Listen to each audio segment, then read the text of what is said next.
Hello friends, छू कर मेरे मन को सीरियल के अपकमिंग एपिसोड में हमें दिखाया जाएगा। प्रवीण जो होता है वो लावण्य से पूछता है कि वो इतने सारे पेड़ पौधे और ये सारे वुलन्स के स्वेटर्स किसके लिए लाई है। तभी लावण्य कहती है ये सब कुछ तो मैं अपने सोना के लिए लाई हूँ, कितने कलर्स है देखो। सोना सोना देखने लग जाती है। तभी उर्मी पूछती है कि ये तो ब्रांडेड कपड़े पहनती है ना, फिर ये क्या पहन पाएंगी। तभी लावण्य उसे जवाब में देती है कि असली हीरे की पहचान जवेरी को ही होती है और तुम और तुम्हारी माँ तो ये सब कुछ अफोर्ड नहीं कर सकती हो ना, बस इसीलिए ये सब कुछ कह रही हो। ये कपड़े भी बहुत महंगे हैं और ये सब कुछ मैंने अपनी बेटी सोना के लिए लिए हैं। तभी सोना बलून्स लेने की जिद कर रही होती है तो मिशिका वहाँ पर आ जाती है और कहने लग जाती है कि चलो मैं तुम्हें मेले में घुमा कर ले आती हूँ। तभी लावण्य उस पर शक करती है और कहती है कि नहीं, तुम इसका हाथ छोड़ दूंगी। तभी मिशिका कहती है मुझ पर भरोसा करो, मैं इसे सारी चीज़ें दिलाऊंगी जो ये खरीदना चाहती है। और फिर मिशिका सोना को लेकर चली जाती है। रत्ना, उर्मी और उसकी नानी तीनों प्लान बना रहे होते हैं। तभी उर्मी जो होती है वो रत्ना से कहती है कि बचपन में किस तरह से दीपा का हाथ तुमने मेले में छोड़ा था, उसी तरह से आज इस सोना को भी हम मेले में गायब कर देंगे और सारा इल्ज़ाम मिशिका पर चला जाएगा। मतलब एक तीर से दो निशाने लग जाएंगे। तभी वो प्लान बनाते हैं और मिशिका और सोना का पीछा करते हैं। दूसरी ओर में दिखाया जाएगा दीपा जो होती है वहाँ से जा रही होती है। तभी वो रत्ना और नानी को देखती है तो वो छुप जाती है और सोचने लग जाती है कितने दिन हो गए हैं मैंने माँ और नानी को पहली बार देखा है। दोनों भी गोलगप्पे खा रहे होते हैं। मिशिका जो होती है वो गुब्बारे लेने के लिए सोना को वहाँ पर ले आती है तो सोना ज़िद कर रही होती है कि उसे पिंक कलर का गुब्बारा चाहिए। तभी वो आदमी कहता है रुको, मैं पिंक कलर का गुब्बारा ढूंढ कर फुला कर दे देता हूँ। तभी मिशिका को कॉल आता है तो मिशिका साइड में हो जाती है।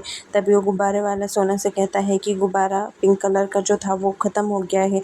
तभी सोना जो होती है गुब्बारे वाले का पीछा करते हुए उसके पीछे पीछे चली जाती है और कहीं गुम हो जाती है।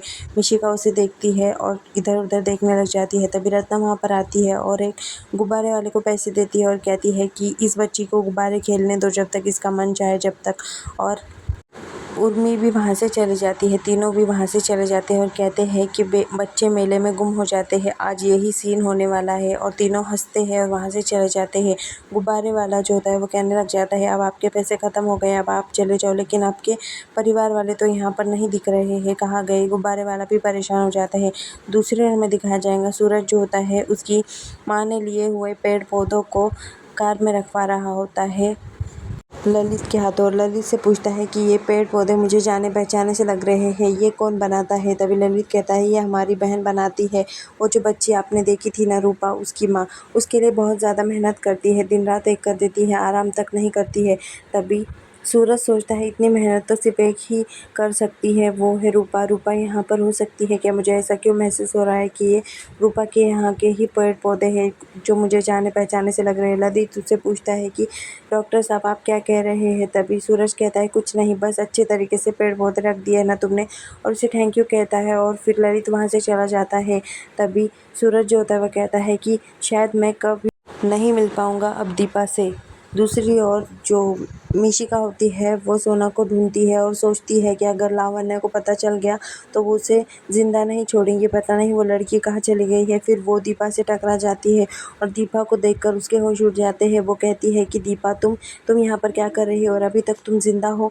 तभी दीपा कहती है कि क्यों, तुमने भी मुझे इंजेक्शन दिया था ना, मुझे पता है, मैं तुम्हें पहचानती हूँ। जब मैं बेहोशी की हालत में थी तब मुझे थोड़ा थोड़ा दिखाई दे रहा था और मैंने तुम्हारा फेस देखा था। तुमने ही मुझे वो जहरीला इंजेक्शन दिया था ना ताकि मैं मर जाऊँ, लेकिन देखो अभी भी मैं ज़िंदा खड़ी हूँ तुम्हारे सामने।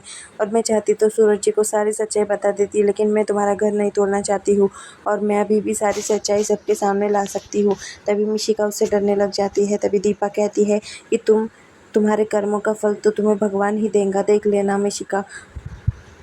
तभी मिशिका कहती है कि सूरज जी अभी तुमसे प्यार नहीं करते हैं, वो तो तुम्हारे बिना बहुत ज़्यादा खुश है। तभी दीपा कहती है मैं अच्छी तरीके से जानती हूँ कि सूरज जी अब भी मुझे चाहते हैं, लेकिन मैं उनके बीच में नहीं आना चाहती हूँ। मैं चाहती तो उस दिन ही सब कुछ ख़त्म कर देती, लेकिन ऐसा मैंने नहीं किया। तभी मिशिका कहती है लेकिन अब तो वो मेरे पास है ना, वो मेरे ही है। तभी दीपा कहती है भले वो तुम्हारे साथ रह रहे हैं लेकिन वो सिर्फ मेरे हैं और मुझसे ही प्यार करते हैं, अभी भी मैं तुम्हें सबूत दिखाऊँ।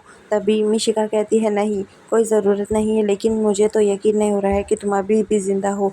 वो जहरीला इंजेक्शन मैंने तुम्हें दिया था तभी तुम्हारी मौत हो जानी चाहिए थी। तभी दीपा कहती है मैं ज़िंदा हूँ क्योंकि भगवान की कृपा है मुझ पर और मैं अपनी बेटी के लिए ज़िंदा हूँ, मैं अपनी औलाद के लिए ज़िंदा हूँ। ऐसा कहती है और एपिसोड यहीं पर ख़त्म हो जाता है।